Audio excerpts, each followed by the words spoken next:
अस्सलाम वालेकुम नाज़रीन, यारो लund न्यूज़ ते ख़बरनि जो सिलसिलो जारी आहे। ख़बर शामिल कयूं था जरवार मां।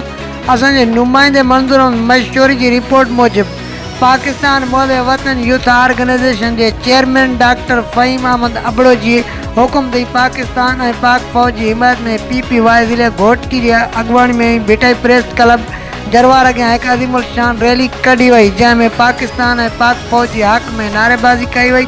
पाकिस्तान और पाक फौज दहशतगर्दी असां क़बूल ना है, दहशतगर्दी नामंजूर। पाकिस्तान मोहबे वतन यूथ ज़िले घोटकी के सदर अनवर अली लund और जनरल सेक्रेटरी मंजूर मशवरी की अगवानी में पाक फौज के हक़ में रैली कढी वई।